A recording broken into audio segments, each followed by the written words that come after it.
Hello and welcome to episode 5 of the Oldham Athletic Save. It is our first season in the Premiership, and it is of course all over. I've been mixing it up. Obviously I'm still finding my way around this season review. The last episode of course was a bit long. I'm going to try to make this one a little bit shorter, maybe with some hefty cutting to do away with some of my rambling. Yeah, for our first season in the Premiership we finished in 11th, which is I think unheard of for me, at the very least, getting promoted with Oldham, but I wouldn't say it was easy, but we never felt like we were in a relegation battle, and as I say, to finish 11th overall was fantastic. In terms of how we're going to go about things, I'm going to do the usual, meet the team, and obviously look at the schedule and results, stuff like that. But I am going to start out again with the transfers, just because there was so much transfer activity. The first thing we're going to look at, though, is retirements, or released players, should I say. That might be better. And if we go... Angel Di Maria, he retired.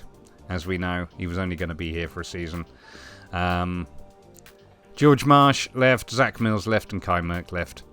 Kai Merck now at FC Schweinfurt.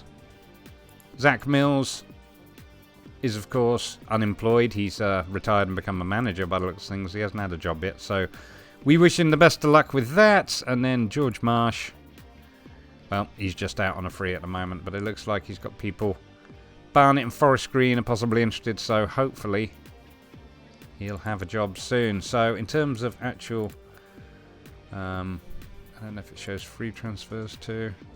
That's this season. David Cartwright's the only one. We'll just go with all transfers. That's the easiest way to do it, and we're going to mix those up by fee. So we'll have a look at the people out first. Obviously, Miguel Angel Gomez went to Malaga for 150 grand, and he's done okay-ish there, I guess. He didn't quite, make an impact, should we say, as a striker on the first team in his 2 championship seasons, so it was good for him to move on. Joe Lumley went to Hull City, goalkeeper. He, when he first joined, was that little bit better than Kremlou, but by the end of the season, Kremlou had developed enough that he took over. So, yep, Joe Lumley now at Hull City and doing all right. Jude Oladipo, he went out on loan to Portsmouth. Obviously he got a few games in the Championship, but he's not quite Premiership ready, so we'll see how he goes on. But in terms of his development, he's probably going to have to pick it up a little bit. Zach Contreras, he went to San Antonio. He's an American youth goalkeeper. As you can see, he's got a lot of potential, though. And I did bring him in this season, so we've seen him in transfers. He's got the potential to be a Premier League goalkeeper, but he's still got quite a bit of development to do, so we've had him out on loan. Same with Rodrigo Martins. We put him out to Aldershot Town, who of course are one of our affiliates now. Young Portuguese winger. Yeah, looks like he's had a wee bit of a dip, and he's not played a massive amount for him, but again, same story with this young man. He's got a lot of potential, but whether or not he realises it, it's difficult to say. Zach Contreras, who did there he is. He went to Sacramento and San Antonio. There we go. Filippo Tolomello, as you know, he came in on a free. He's out at Rotherham on loan. Not sure if he's going to be a Premiership player. He has played a few games in the Premier League and didn't really stand out. He wasn't bad for us in the Championship. And yes, he's still got development to do, but we'll see how it goes. D'Amico Dehaney, he went out to Luton Town for about 600 grand. He just wasn't getting in the side, wasn't quite good enough to hold on to his spot. He did great in the Championship, but again, like I say, couldn't really get in and play for us in the Premiership, so he's moved on to Luton, which is fantastic. Milton Keynes Dons took David Cartwright on a free, a young development player that, wasn't going to develop into anything worthwhile for us. Joseph Holmes is on loan. Walter Nichetti, both of these young players again, part of the development group. He's near the bottom end of it, but still, he's been with us probably since the first youth intake. There we go. Well, since 2021, that was when he came in. And again, not without skills and abilities, and certainly not without potential, but whether or not he'll realise them, we'll see. Like I say, I'm paying more attention to development this time, so I'm hoping to get something out of it. Walter Nichetti, of course, he came from Liverpool, I believe. Yeah, he did. He's out on loan at Crawley, but as you can see, great mentals, some decent technical skills. Maybe not particularly stand out in terms of his physicals, but again, he's another one who's got fairly decent amount of potential, although according to this, his potential stops at EFL Championship, so he's probably not going to be with us for very long. But I mean, we signed him, 22-23 season on a free. We'll see what happens. There's still room for him to move. Like I say, he hasn't really played much for the senior team, so we'll find out. And then finally we got Dima Goghobards. Yeah, I'm never going to get that right. He's out on loan with Malmo. Struggled to get him out on loan. Signed him without a work permit. And yeah, we've really struggled to get him out on loan since we signed him. But he's finally at Malmo FF. And he's done all right for him. But again, he's another one of those, at the point I signed him, had a massive amount of potential. And he's looking more like a league player now. But as you can see, his actual potential, well, still going to be a Premier League defensive midfielder. So again, hopefully he'll get enough experience while out and we can get him a work permit, and you never know, might even start playing in. So moving on. So total outgoings, 1 million. So if you look at the incomings, we spent 19 million, basically. Harvey Elliott came in from Liverpool on loan and was absolutely stunning. Couldn't sign him at the end of his contract, however, and he's now joining Bordeaux because he didn't want to stay at Oldham. I mean, I'd possibly choose Bordeaux over Oldham, but no, wouldn't. I'd always choose Oldham. Yeah, so he's on the move, on the free, which is a shame. Like I say, he's had a stunning season for us, or at least a decent season anyway. I say stunning. 31 appearances, 2 goals in the league, 3 penalties, 10 assists. And 1 player of the match, but he was good. I'm pretty sure we had him for a couple of years. No, we only had him for the 1 year. There you go. So, yeah, his first season with us was pretty good, and like I say, he's now moving on, which is a shame, but there it is. Dima, who we just talked about, he came on a free from Dynamo Tbilisi. Tommaso Aguero, he came in from Sampdoria on a free. Again, it was to have depth at left back, and in terms of how we fitted in with the rest of the team, in terms of his star rating, he was better than that when he first joined. But as you can see, didn't really make any impacts on the first team. He's probably going to be around for another season. He is only really a backup, so we'll see how that goes. Below him, James Mccarty, who of course we know has been with us a couple of seasons now. He was on loan from Manchester City in his first season in the Championship. Did well, 39 appearances, 11 goals, 6 assists, 4 player of the matches. His first season in the Prem, he's only made 9 starts, 9 sub-appearances, still managed 5 goals. The boy can score, and in fairness, he's still got development to do and all the rest of it, so he's going to be staying. He does like playing as an advanced forward. He also doesn't mind being a shadow striker, but all in all, he's a pretty decent and reliable player. I'm surprised he's only worth 6 million, but he does have some development left to do, which will continue. Michel Duchamp, we signed a lot of strikers. Well, I signed a lot of strikers at the start of this one. I've had trouble in the past with strikers, as you know. Last season it kind of worked out, even though I had to let most of them go. So we've done it again in preparation for Premier League, but of course this time I've looked at young players with quite a lot of promise, shall we say. And this is one of them, Michel Duchamp. We brought him in. I think we paid for him. No, we got him on a free from Rennes 2, Stade Rennais. Anyway, he's 34 appearances, 6 goals, 2 assists. In the first season in his Premiership, 6.8 average rating, which for a young fella at 19 years old, and I'm pretty sure he was 18 when he joined us, pretty good. But as you can see, decent potential. Certainly decent potential in skills. I'm playing him as the support striker. I've been, again, playing around with that, which I'll get into later. But he has been more of a support striker and has kind of enjoyed it towards the end. He hasn't got a massive number of assists, funnily enough, but yeah, not bad for his first season. He's only worth 50 million at the moment, but he's got a lot of potential. He's considered a wunderkind. But yeah, 34 games, 4 sub-appearances, 8 goals, 2 assists, and no player of the match awards. But like I say, there's been a certain amount of rotation going on in that position. Rico Henry comes next. He came in on a free transfer. Another left back. This guy pretty much was first choice. 18 starts, 2 goals, 2 assists, 6.71 average rating. He's done okay, but to me, he's more of a backup than a first choice. It's just, well, he was all we had. Yeah, got him from Sheffield United, funnily enough. He just spent summer last season on loan at Chievo Verona in Italy, but He's done okay. He's done average, I suppose. He's got managed one player of the match. Good for him, but yeah. Rico Henry. Not bad, but not first choice. Hugo Lloris, he was our backup keeper for the season. Signed him for free, I think. Yeah, signed him for free. He'd been at West Ham, of course. We know him as Tottenham's current goalkeeper. Didn't play many games for us, to be fair. He was there for backup. He played a few. 18 starts. Managed to concede 30 goals and 4 clean sheets. But definitely passed his best, bless him. But he did a good job when called upon. So I'm not too upset about that. But he's, of course, retiring, I believe. And will not be with us next season. Hence, part of the reason for needing to buy a goalkeeper. David Lopez came on a free transfer. He is leaving, I believe. Fairly soon, I would suggest. I can't remember if he's retiring or if it's just his contract's up. Oh no, his contract's still good, so maybe he isn't. Maybe he isn't retiring. Maybe it's my imagination. But anyway, he played a few games until he got injured. He's had some injury issues this year, but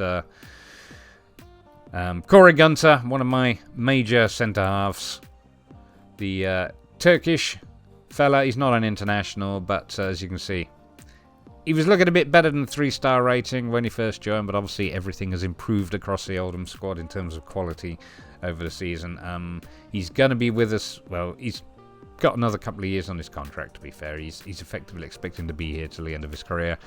He's most likely going to be a backup this season rather than first choice, but as you can see, season just gone, 37 games, 2 assists, and an average rating of 6.9, which isn't bad, So, he's held his own in the Premiership. I mean, yeah, we got him on a free, came in from Genoa. Never met her. But yeah, one of our 2 sort of major centre-halves. As you can see, I signed a lot of players this season. I mean, I had to. The quality of the squad was not great, so, certainly not Premiership level. And to be honest with you, I didn't expect us to do quite as well as we did, even with the signings I made. But, carrying on down the list, we have Zach Contreras, youth future goalkeeper, potential to be a Premiership player. But very young, very inexperienced, and currently out on loan because he doesn't have a work permit. So, not that I'd necessarily get him in the first team anyway, but that was a nice chunk of free transfers. After that, we got a double. These guys, we're going into the people I spent money on now, because again, bearing in mind I only spent 19 million in my first Premiership season. We got 2 players from Cliftonville. Now, Cliftonville are a Northern Ireland team. They're in the Danske Bank Premiership. But they produce these 2 fantastic young players who I have signed, again, for what I would consider a pittance. That was close. Craig Montgomery, he's only 18 years old, but he's a central defender, and again, decent amount of potential, decent mentals, again, decent physicals too. Only played 1 sub appearance for us, has obviously been playing mostly non-competitive, but again, I think this is a young man with a future at the club. Potentially be a Premier League central defender in the future. He's currently at Championship level, but you know what? So is most of our squad, so technically he could get in, but he hasn't done yet. I'm not going to be loaning out in the coming season. I'm going to be more than likely putting him in as part of the rotation because, again, central defence is not necessarily the strongest area of our team. Next one, another striker, because I didn't buy enough of those this season, was Darren Reid, also from Cliftonville, also a youth player. As you can see, he's already started to improve. Half decent mentals, very good physicals, very quick, very agile and balanced and all the rest of it. He's managed 7 sub appearances, didn't manage a goal, 6.65 average rating, but that's fine. I mean, like I say, he's actually a Northern Irish international already, which just goes to show you his potential. But like I say, he's one for the future. He's one to develop. He has made slight progress since he arrived. But yeah, that's my Cliftonville double, which I was quite pleased about. After that, we started getting into the more pricey ones. We've got Denis Jastrzemski, who is, of course, our player of the season. Played out on left wing, 30 games, 12 goals, 6 assists, 5 player of the match awards, and an average rating of 7.21. As you can see, he's quick, decent mentals, and still got to work on his technical skills, but at 24, there might be some room to move. But yeah, he's had a fantastic season, so I'm hoping he can continue to do the same next season. Not worth as much as I would say his performance rates him as, but nobody's coming for him yet, so that's good. I mean, that's the other thing. I've got some really good potential players here. I do wonder how long it will be before they get snapped up or the bigger teams come knocking. So after Justus Emski, we have Joe Worrell, who we brought in. He's our top signing, or, biggest amount, should we say, spent on a player, which is Joe Worrell. We brought him in from Brighton. He's valued at 8.75 million. I think we spent 5 on him. Yes, we did. 38 games, 1 goal, 1 player of the match, 6.92 average rating. He's our club captain, and he's done a good job. Again, not the necessarily the biggest, best, strongest defender in the world. He's pretty big, 6'4", but he's been pretty solid for us. 43 games, 1 goal, and like I say, 6.91 average rating. But he'll be here next season in the heart of defence. Though obviously he is now playing at his full potential, and by the looks of things sticking there, so that's good and bad. I mean, it's good that obviously he's reached his potential, but we do need additional central defenders, at least one, I would say, at least one. And then that brings us down to the last of the signings, and the one that we actually did spend the most money on. Sorry, 5 million was not it. And this is my personal favourite signing. It's the first signing that I've really made in relation to playing for set pieces. I mean, I know obviously about Di Maria last season. That was what he was there for, and to be creative. But this young man, Marcus Leonardo, who is indeed a Brazilian, well, he's already made quite the improvement this season, as you can see, from where he started off. He's played 36 games, 3 sub-appearances, managed 11 goals and 7 assists, 2 player of the match awards, 6.97 average rating, like I say. He's only 21, but look at these technicals. Corners, 17, which was, again, why we got finishing the 17 and all the rest of it. But working on developing him. But yeah, he's been an absolute cracker. He's my favourite player. Delivers a wonderful corner.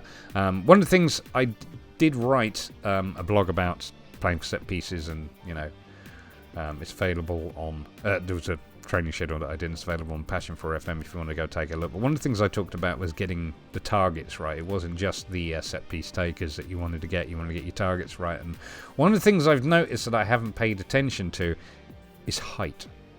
One thing about playing for set pieces is you especially want tall players to, get on the end of free kicks and corners and stuff like that. So, as well as wanting good technical players. But as a technical corner taker, I'm not too worried about his height.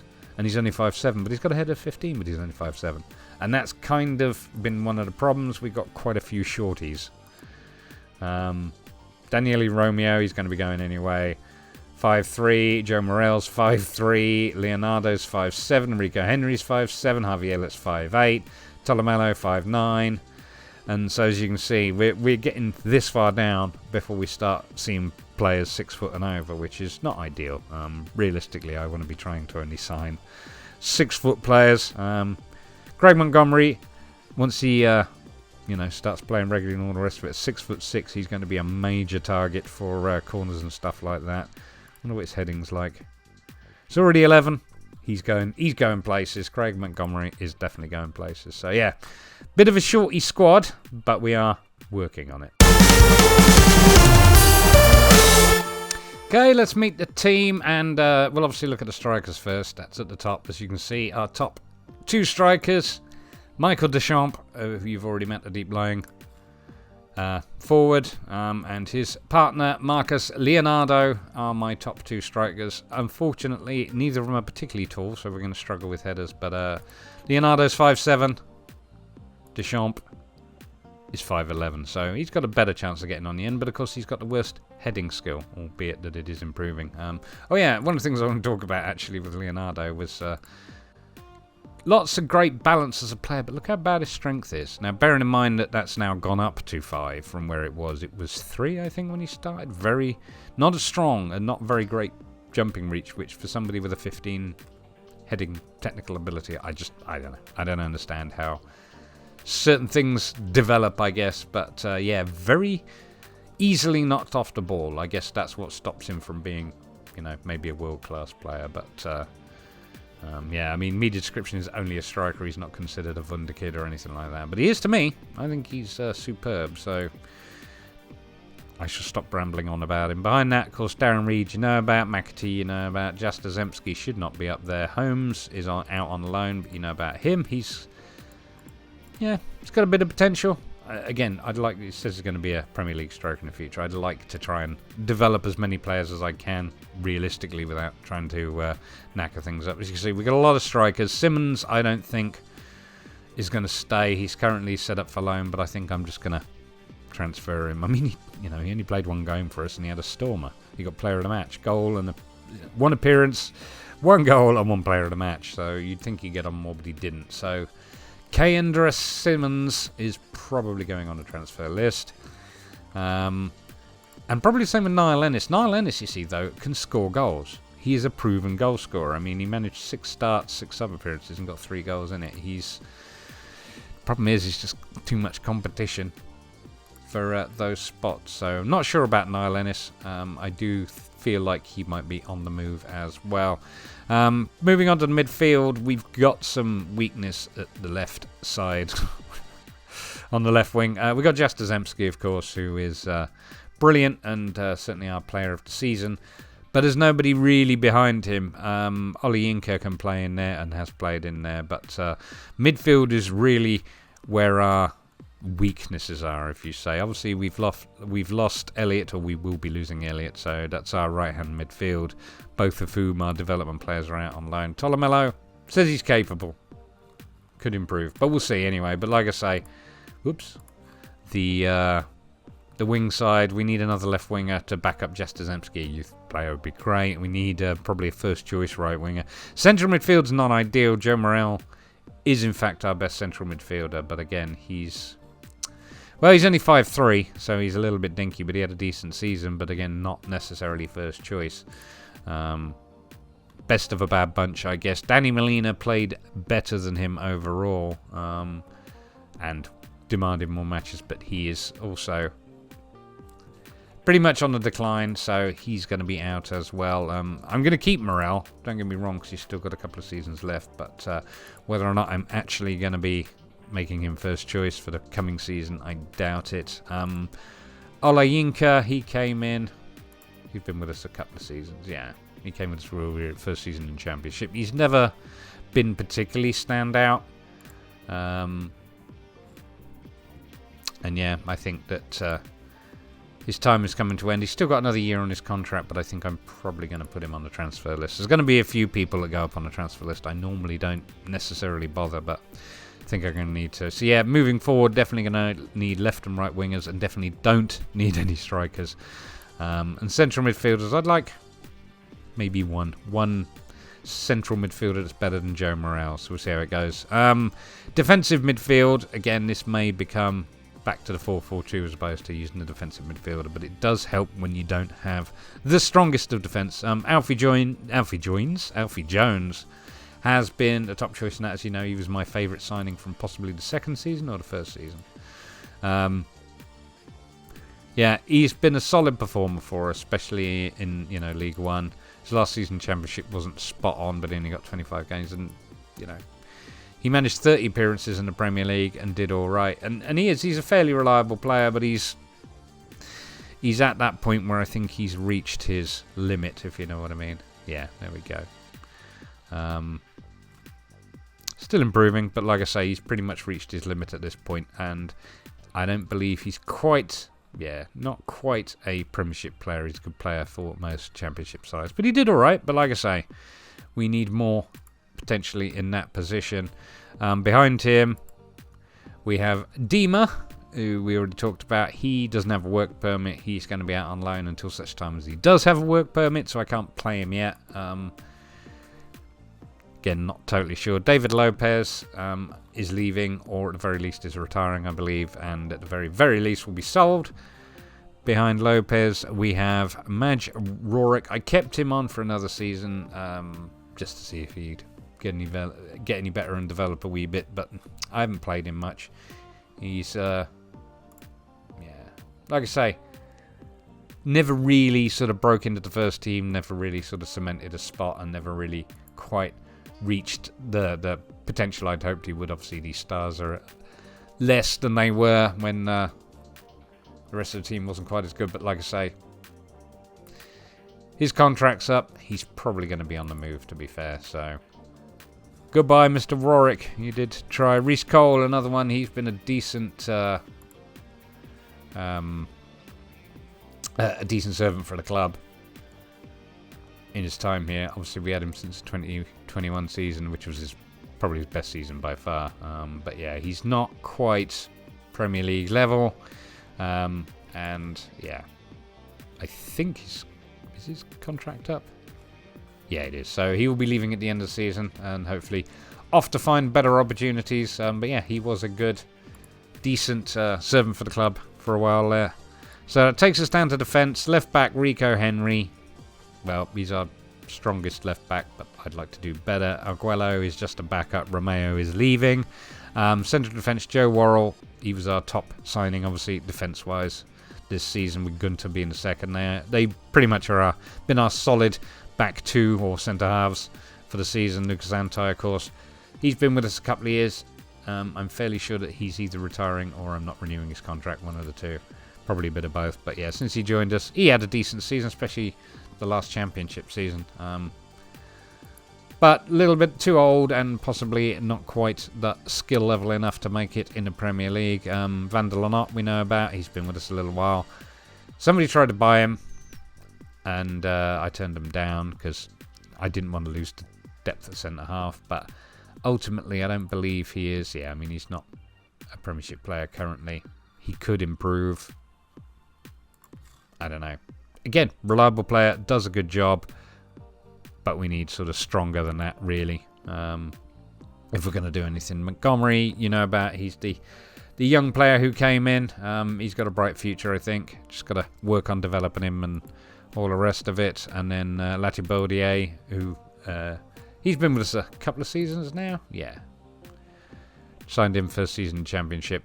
Definitely a championship player. I don't think he's quite going to be a Premiership player. There we go. He's never going to be a Premiership player. So he's probably going to be moving on as well, which means, again, in terms of we could do with one more decent centre-half, I would suggest. At right back, we currently still only have Stefano Verdi. This is his second season on loan. Third season in loan, in fact. Well, second season because he only joined at the end of that previous season or before it started. He's done all right. He's our only choice.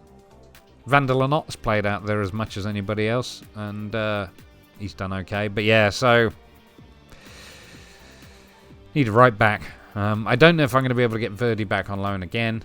If I can, I probably will, because even though he's only a young un, he is a decent player. So, and that leads us finally just to have a quick look at the goalkeepers. Nathan Kremelu, you know about. He's been with us since last season. Oh no, yeah, he joined on free. Oh no, the previous season, sorry.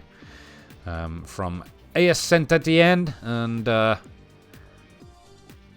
he's continued to improve. You know, he's obviously conceded more goals than he did last season championship, but not as many as he did in first season championship. So again, massive improvement. Need another goalkeeper because Hugo Lloris is retiring. Whether or not I attempt to get somebody better than Kremelu, because he's not done bad in the Premiership. I don't really feel like he is necessarily a Premiership player. Well, not, he's a Championship player. And this is something I saw this last night. Potential to be a decent Premier League goalkeeper in the future. Well, that's great. Why is it under the cons, though? Don't know why it's gone. Anyway, so we'll see. Mackenzie Chapman is also listed here. He's a development player who's been with us forever. Since the start, in fact. But he is on the move and will be leaving us. So that is the team as it stands, and that is the team that obviously went through the season, as previously mentioned. Need a keeper, need a centre-half, need two full-backs, need a left winger, and probably a right winger, probably a central midfielder and a defensive. I need everything. I need everything except for strikers. That's the only thing we don't need. Going to have a quick look at the finances, because obviously our financial situation has improved dramatically. You can see where we were for 2019, 2020, and so on and so forth, just about breaking even. But obviously that was where we started in the Premiership. We spent some money. We spent some money and went down to -15. But obviously over the course of the season, we've made a profit, and our balance currently stands at 56 million. This is obviously not including any extra bits we're going to get at the start of next season in terms of sponsorship and stuff like that. So we're doing all right. We don't have our new budget just yet. We are spending slightly over the budget, albeit our committed spending is not, so that's fine. But yeah, we've only got 1.8 million in there. I'm hoping for around 40 million.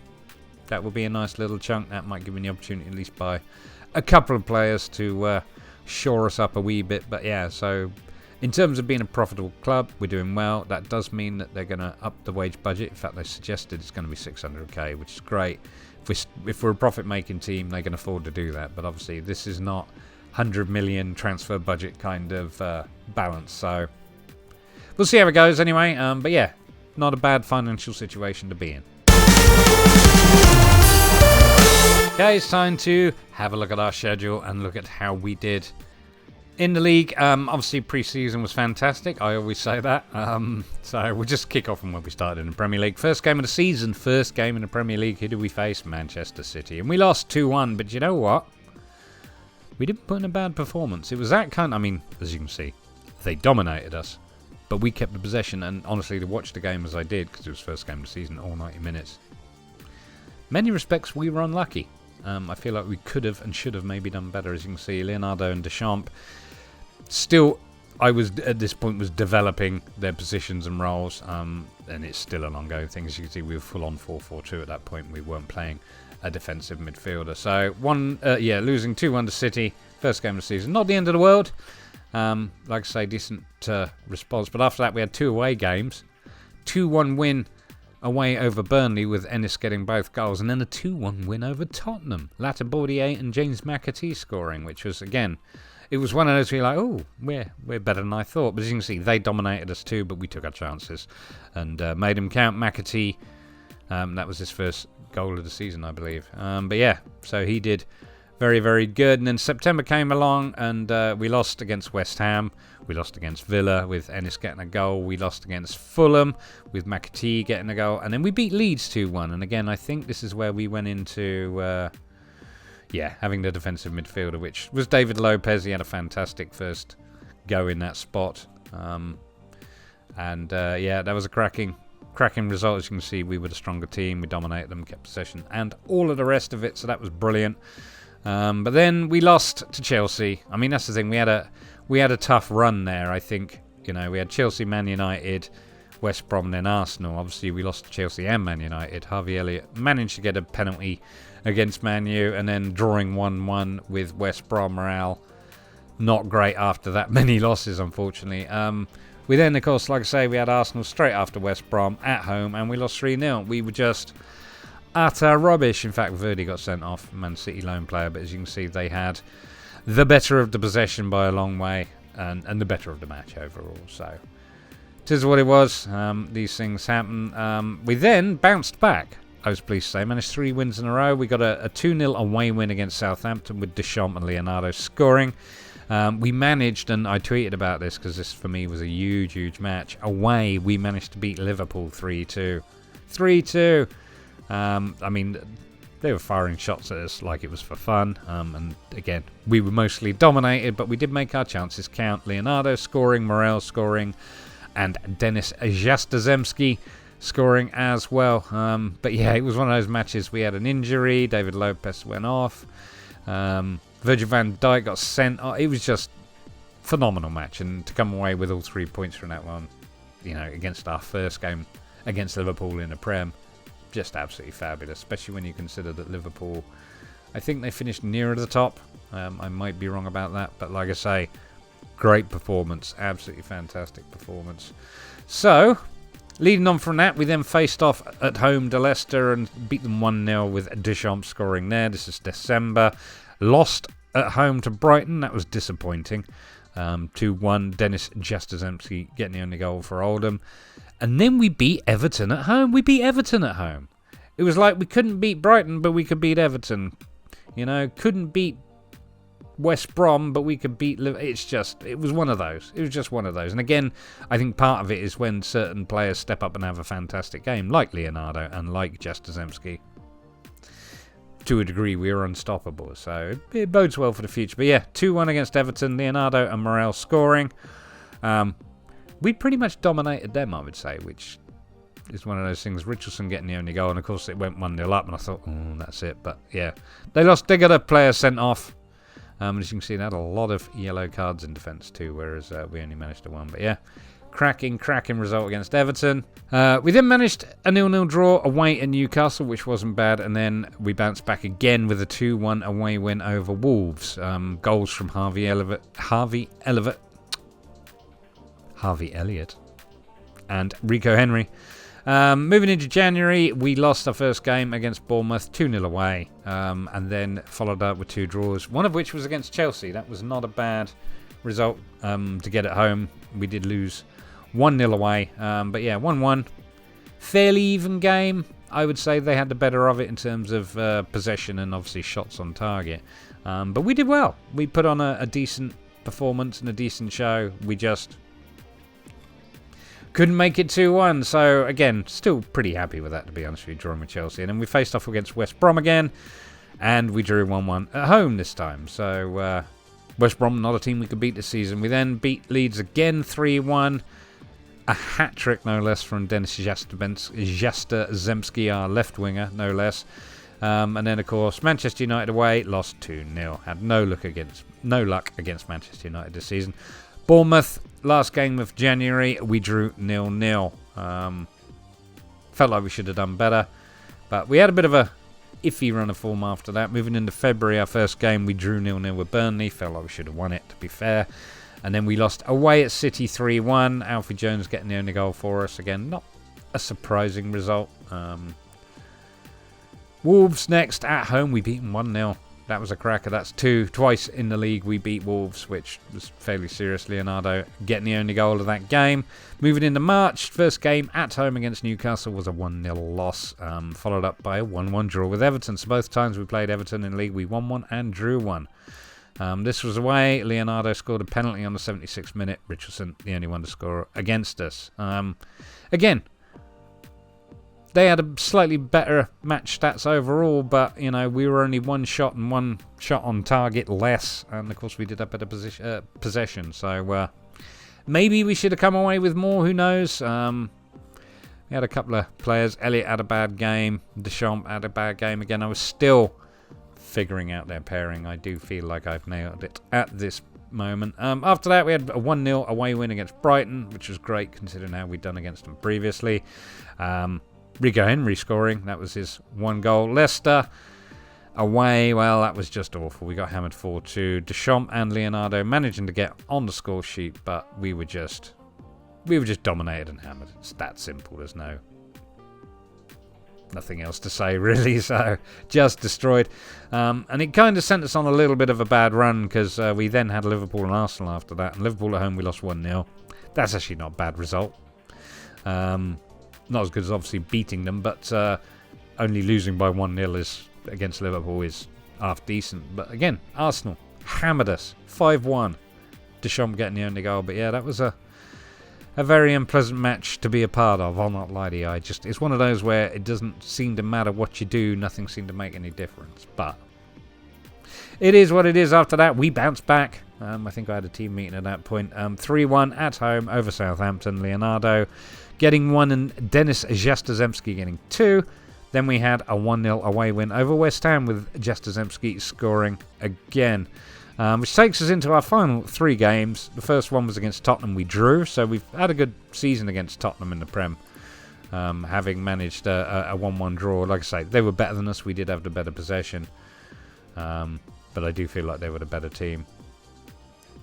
Hamed Junior Traore scored in the 76th minute to equalise it. As I say, I had hopes, but was not to be. Fulham game, we lost away 1-0, so we didn't do well against Fulham this season. And the Villa game, we lost 2-1 away, which was our final game of the season. But Michel Duchamp managing to get on the score sheet. So that is the league. If we go have a look at... where are we? FA Cup. No, we should do the League Cup first, shouldn't we? EFL Cup. Take the Premier League down. We lost against Everton on penalties.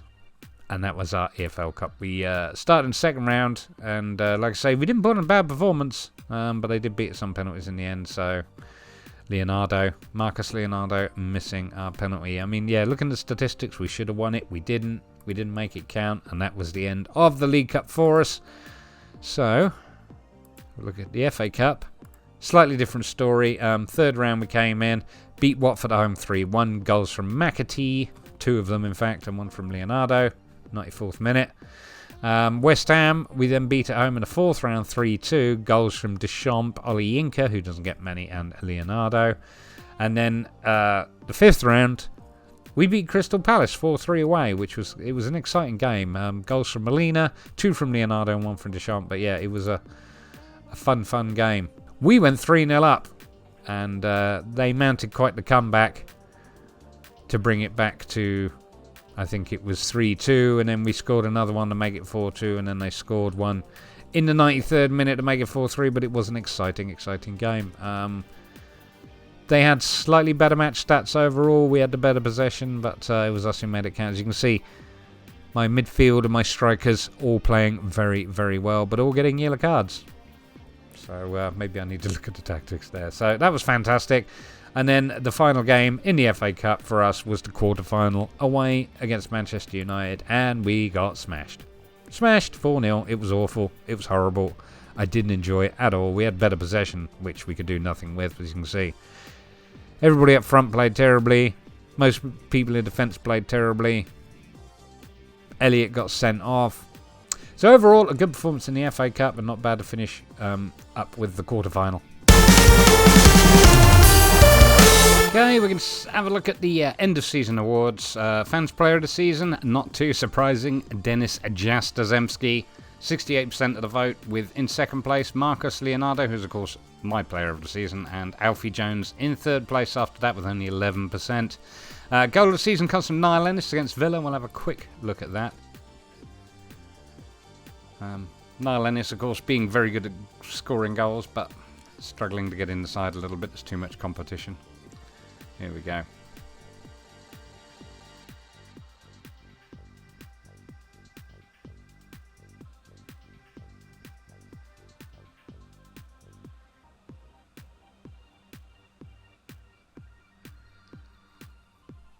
Any minute now.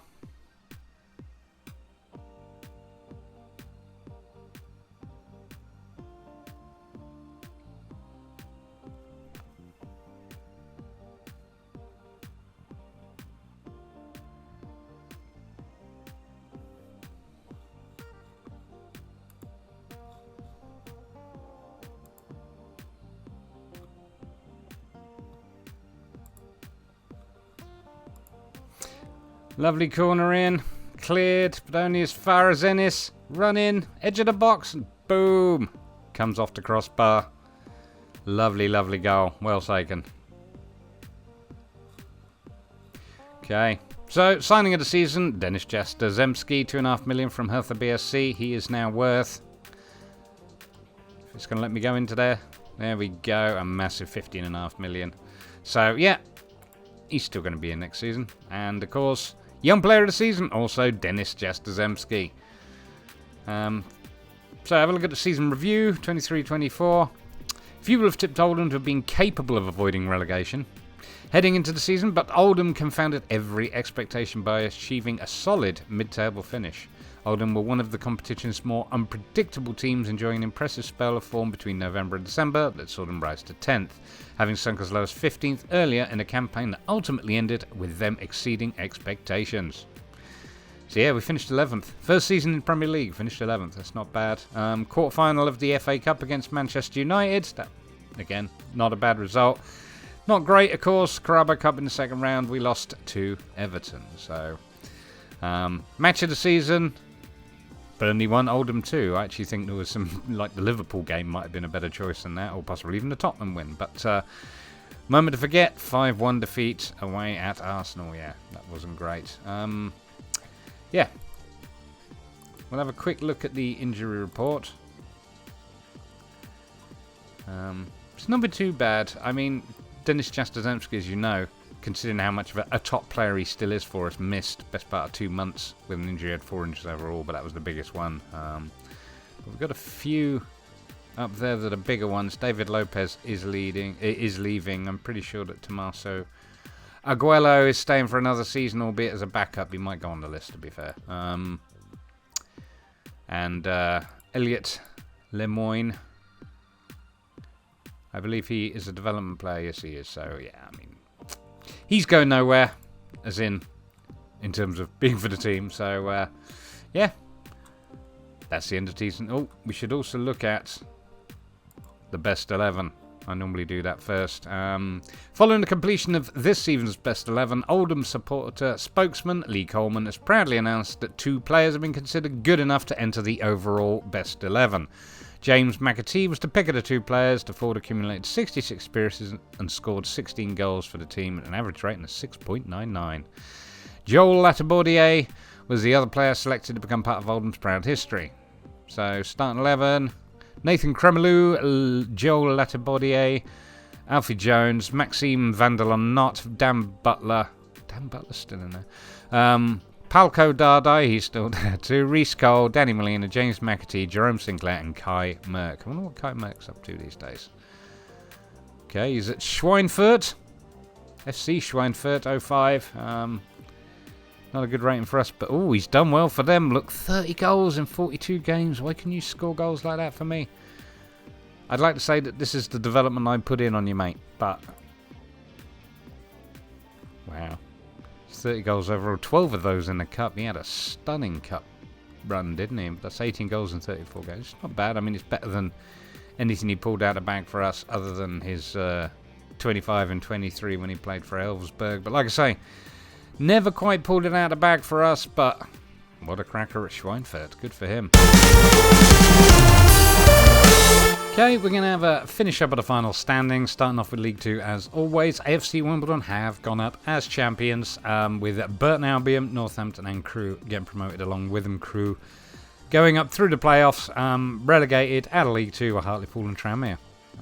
Poor old Tranmere dropping right down. I didn't see what their season's been like. Oh, I see. Yeah, they got relegated from League 1. They've had a few years in League 2, but down they go to the National, unfortunately. So moving up to League 1, Blackburn go up as champions, having got relegated the previous season, I believe, from the Championship.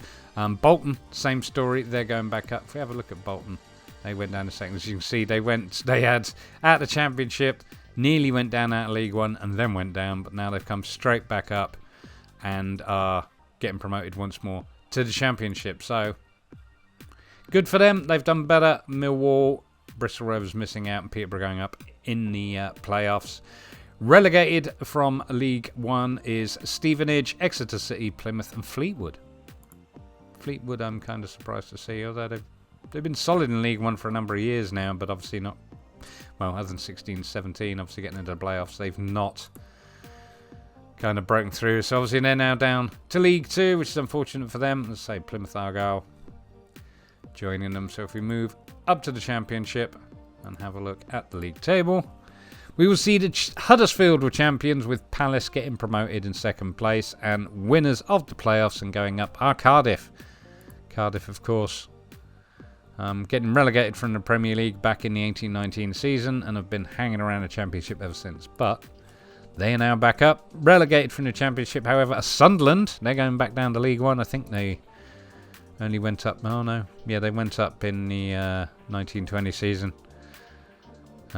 3 decent seasons in the Championship, but yeah, they were unfortunate to get relegated from the Premier and then the Championship in successive seasons. Sort of thing that happens to Oldham, unfortunately, or did happen to Oldham. So yeah, they're going down to League 2, which is down to League 1. Sorry, which is not ideal. Preston and Blackpool joining them. Blackpool, of course, well, they only went up the season before last. They've been yo-yoing a bit between the Championship and League 1, put it that way. So they are struggling a wee bit, but yeah, they had a terrible season this season and finished bottom, which of course leads us finally to the Premier League. Of course, we finished 11 champions with Chelsea this year, with Tottenham, Liverpool, Man United, Arsenal, Manchester City and Everton making up the remaining few. Everton in Europe, City in Europe. City finishing 6th, and I'm pretty sure that they're Existing manager may indeed have got... Oh, no. Oh, yeah, there we go. Key employees, view job advert. There is no manager! He got sacked because of their poor performance. Arsenal, I think, are alright for managers. Yeah, it's Arteta still. Arteta is still there. Man United is Marcelino. I don't think he's been there the whole time, but... Yeah, so City need a new manager. I'm not going there either. Last year it was Manchester United. I'm not going there. Liverpool finishing in third. They did alright. It's Mancini is still in charge there. So... Oh yeah, I'm relegated of course. Burnley, Newcastle, Leeds, Bournemouth just missing out. Literally skin of their teeth. 1 goal in it. No points, just 1 goal in it. Bournemouth survived over Burnley. So yeah. That stands as the final standings. And obviously next season we're going to be back in the Premiership. As far as moving forward is concerned, I've already talked about the players we need to sign. I didn't show you the tactics. We'll have a quick look at that. As before, it was the 4-4-2 with the deep line playmaker. Deep line forward Duchamp, advanced forward for Leonardo. That's worked and is, will continue to solidify in the upcoming season. But yeah, work to do in the transfer market. Put it that way. Going to stick with those tactics, sign some decent players, and then see if we can't do a better job of the Premiership next season. Again, 11th is a serious finish from my first season in the Prem, having just got promoted, but we could still very much be in for a relegation battle next season. Certainly the team seem to think so. So I guess it depends how good my close season signings are going to be, which we'll have to find out in the next episode. That's everything I need to tell you. I've been avoiding relegation. This is the Oldham Athletic save. Thank you very, very much for watching.